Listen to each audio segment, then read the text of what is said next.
మీరు ఇప్పుడు విస్మయ్ ఫుడ్స్ లాంటి ప్యాక్డ్ ఫుడ్స్ ఏమన్నా ప్రిపేర్ చేసే ఉద్దేశంలో ఉన్నారా? ఎవరో ఉన్నారు యాక్చువల్గా ఐడియాస్ చాలా వస్తాయండి. నన్ను రెస్టారెంట్ పెట్టండి అంటారు, but as I came from the hotel background which is a very very big responsible job అండి. So I don't want to get into this until unless I'm very much confident enough to do. So I don't want to get into this, but let the audience enjoy the thorough better food.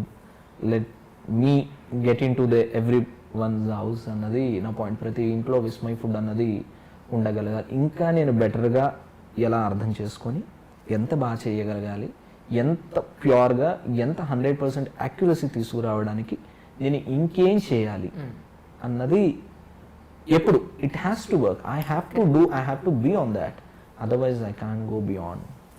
ఇంకొక పని నేను ఇది వదిలిపెట్టి ఇంకోటి చేయి, ఇందులో నేను పరిపూర్ణత రానప్పుడు మరో పనికి నేను వెళ్ళగలిగేంత వెసులుబాటు లేదు. Correct correct. డబ్బింగ్లోకి ఎలా ఎంటర్ అయ్యారు అని అంటే మీ వాయిసెస్ చాలా చోట్ల విన్నాను. అది యాక్చువల్గా నేను I'm not a professional dubbing artist. అంటే కార్డ్ హోల్డ్ చేస్తూ డబ్బింగ్ యూనియన్ మెంబర్గా ఉండి డబ్బింగ్ చెప్తున్నామని కాదు. So I don't Rome around studios. నేను పొద్దున్న వెళ్ళి స్టూడియోకి వెళ్ళి తర్వాత వెళ్ళి ఇంకో గంట అట్లా చెప్పేటువంటి బిజీ డబ్బింగ్ ఆర్టిస్ట్ కాదు. సో నేను అది ఏర్పరచుకోలేదు. నేను వెళ్ళి కార్డ్ అడిగితే ఇచ్చేయచ్చేమో, నేను వెళ్ళి ఆడిషన్ కూడా ఇవ్వలేదు. బట్ స్టిల్ ఇంత చెప్పిన తర్వాత ఆడిషన్ కూడా అవసరం లేదు వాళ్ళకి, but still they will give. But నేను అది ఇంకా నేను వెళ్ళలేదు. కానీ ఏంటంటే నా వాయిస్ ఎప్పుడైనా రిక్వైర్మెంట్ ఉంది, ఎప్పుడైనా స్పెసిఫిక్గా ఒక క్యారెక్టర్ ఏదైనా వచ్చి అడిగితే ఐ డూ మై జస్టిస్ అంతే. I do. తర్వాత అంటే ఈ డబ్బింగ్ ఏంటి అంటే సిన్స్ ఈ సినిమాలో నేను డైరెక్షన్ డిపార్ట్మెంట్ పనిచేసినప్పుడు this is a part of a job. So I have to be with the artist and I have to train them the dialogues and then I have to be in the dubbing theatre. I have to get the right expression, how to pronounce and what exactly I require. So artist ఆ రోజుల్లో నాతో ఏమనేవారంటే, తేజ నువ్వు ఉన్నావా, చాలా హాయిగా ఉంటుంది తేజ అనేవాళ్ళు dubbing ఆర్టిస్టులు అండ్ ఆర్టిస్ట్ యాజ్ వెల్. ఎందుకంటే నాకు అప్పటికే నేను చాలామంది ఏం చేస్తారంటే వాయిస్ ఇచ్చినప్పుడు ఈ డబ్బింగ్ ఇదండి సీన్ అని చెప్తారు, ఈ డైలాగ్ అని వినేసి చెప్పినప్పుడు బాగాలేదండి 1 more చేద్దామండి అంటారు. ఎందుకు 1 more? So what it could be, how to pronounce and what is your problem and what you are expecting, ఇది మెజారిటీ ఆఫ్ ద పీపుల్ చెప్పరు. ఎందుకంటే వాళ్ళకి ఎక్కడో డిస్సాటిస్ఫాక్షన్ ఉంది. వాట్ ఎగ్జాక్ట్లీ ఇట్ ఈస్ అన్నది వాళ్ళకే తెలియదు. సో ఇది నేను ఫేస్ చేశాను యాజ్ అ డబ్బింగ్ ఆర్టిస్ట్. నేను చాలా నేనైతే చాలా క్లియర్గా చెప్తాను, ఈ అక్షరాన్ని కొంచెం లౌడ్గా మీరు ప్రొనౌన్స్ చేయడం వల్ల, మీ టేక్ ఆఫ్ అలా పైకి ఉండడం వల్ల ఆ ఎమోషన్ కొంచెం ఇది అవుతుంది. సో ఇంత కొంచెం కింది స్థాయిలో తీసుకొని గ్రాడ్యువల్గా పెంచుకుంటూ వెళ్ళండి. మళ్ళీ నా ఎక్స్ప్రెషన్ ఎలా ఉంటుందంటే చెప్పేటప్పుడు దీనికి ఒక 2 points ఎక్స్ప్రెషన్ పెంచండి అంటాను. అంటే వాల్యూమ్ ఒక 2 points పెంచండి లాగా. ఇప్పుడు ఏదో ఒక ఎక్స్ప్రెషన్ ఏదో అంటారు, ఇంకొక 2 points పెంచుతారు, ఒక 1/2 point చాలు అంటే చెప్పిన దానికి ఇంకొంచెం అంత బాగుంది అది. కానీ మధ్యలో అక్కడ పాజ్ ఇస్తే రాంగ్ ఎక్స్ప్రెషన్ వస్తుంది, ఈ అక్షరాన్ని కొంచెం పైకి పలికితే ఇంకొక ఎక్స్ప్రెషన్ వస్తుంది. So I know this all. So ఇంత స్పష్టంగా నేను చెప్పి నేను నా వర్క్ని చాలా సునాయాసంగా ఫినిష్ చేయించుకోగలను. సో కాకపోతే కొంచెం మధ్యలో కొంచెం చాదస్తాలు ఉన్నప్పటికీ నాకు వాయిస్ పట్ల. అండ్ ఇంకొకటి, నా వాయిస్ నేను వినను ఇప్పుడు, అస్సలు వినను నా వాయిస్. నేను ఇప్పుడే కదండి విస్మయ్ ఫుడ్లో కూడా అబ్బా మీరు భలే చెప్పారండి అంటే ఆహా అవునా అంటాను తప్ప when I'm done with my work I never look back. నేను ఎప్పుడు అది వినను. అంటే ఒకసారి జరుగుతున్నప్పుడు డ్యూరింగ్ ద టైం ఎంతసేపు అన్న వింటాను. నేను చెప్తున్నప్పుడు ఈ డైలాగ్ కరెక్షన్ దానికి ఎంత జస్టిస్ చేయాలో అంతా చేస్తాను. కానీ నాకున్న ప్రాబ్లం ఏంటంటే నేను చేస్తే ఎక్కడో డిస్సాటిస్ఫాక్షన్, అయ్యో ఇది ఇంతకంటే ఇంకా బాగా ఉండాల్సిందే, దీని మీదే ఎక్కువ ఈ ఎక్స్ప్రెషన్ ఇలా ఎందుకు అన్నాను బాగా. కానీ చాలా మందికి తెలియదు ఏంటంటే ఈ హాలీవుడ్ సినిమాల్లో బాబు ఏంటా ఎక్స్ప్రెషను అని కమెంట్ చేస్తారు. నేను స్పైడర్ మ్యాన్ ట్రైలర్ చెప్పినప్పుడు తెలుగులా మాట్లాడొచ్చు కదా అంటారు. కానీ ప్రాబ్లం ఏంటంటే వాళ్ళకి అర్థం కాదు ఏంటంటే డైరెక్టర్ మా చేతుల్లో లేదు, అక్కడ దెర్ ఇస్ అ డైరెక్టర్. వాళ్ళు అక్కడ కూర్చున్నారు, వాళ్ళకి ఏం కావాలో వాళ్ళు చెప్పించుకున్నారు. నాకు ఫ్రీడమ్ ఎక్కడ ఉంది, వాళ్ళు ఏం చెప్తే అది నేను చేయాలి, నాకు ఆప్షనే లేదు.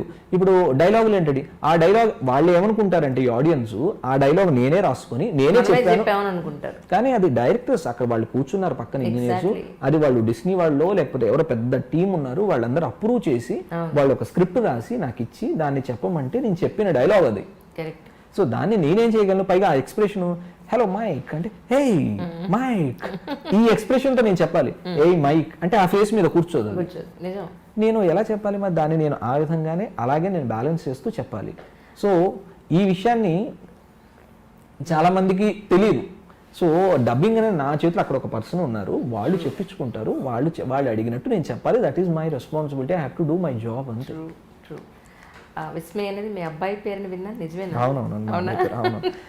అవును, ఆ మీనింగ్ నాకు నచ్చి నేను పెట్టుకున్నాను. విస్మయం అంటే వావ్ ఫ్యాక్టర్ యాక్చువల్గా. కానీ దాన్ని ఈ న్యూస్ ఛానళ్ళ వాళ్ళకి అంటే అవాక్కయ్యారు లాంటి పదం వాళ్ళకి సింక్ అవ్వట్లేదో మరి ఏంటో, అది ఆ బరువు తగ్గుతుంది అనుకుంటున్నారేమో.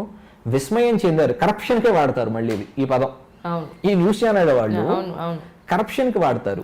విస్మయం చెందారు, విస్మయం చెందడం అయింది వారి వంతు అంటారు.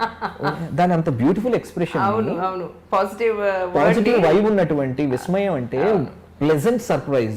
ఇన్నేళ్ల తర్వాత మిమ్మల్ని వావ్ వాట్ ఆ ప్లెజెంట్ సర్ప్రైజ్, ఆ ఎక్స్ప్రెషన్ ని తీసుకెళ్లి వీళ్ళు అవాక్ అయ్యారో ఇలాంటి నెగిటివ్ కానిటేషన్ లో వాడడం మొదలు పెట్టారు ఈ న్యూస్ ఛానల్స్ వాళ్ళు.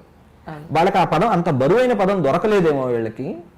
చాలా క్లియర్గా వరాహ స్తోత్రంలో విస్మయం అని 3 లైన్లు ఉంటాయి, 2 లైన్లలో క్లియర్గా విస్మయం అని ఇంత క్లియర్గా ఉంటుంది. అది అంత స్పష్టంగా ఆయన ఎలా ఉందని చెప్పిన దానికి వీళ్ళు తీసి ఇంత నెగిటివ్ కానిటేషన్లో మాట్లాడుతుంది, బాధేస్తుంటుంది నాకు. మీ మిస్సెస్ సపోర్ట్ మీకు ఎలా ఉంది అని అంటే? 100% definitely she is my support అండి.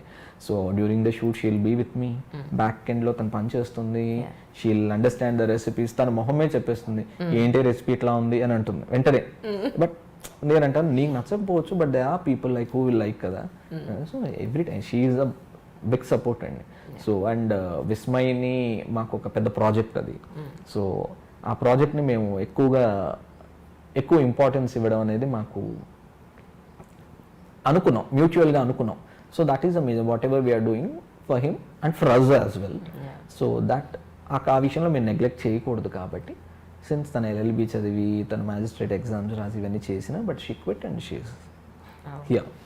సో అవునవును, డెఫినెట్లీ తను నాతో షూటింగ్లో ఉంటుంది, ఎవ్రీవేర్ మనం బేకింగ్ మేమిద్దరం కలిసి she is a very good baker. తను చాలా బేకింగ్ తను కలిసి చేస్తుంది. And moreover I will tell you, తనకి చాలా రెసిపీస్ ఇనీషియల్ డేస్లో తను చేసింది. ఈ లాక్డౌన్ వచ్చిన తర్వాత she has to be with Vismay. అందుకని I'm not entertaining her during the shoots. So నేను నా టీంతో కలిసి వాళ్ళతో షూటింగ్ ముగించి చేస్తున్నాను. ఓకే.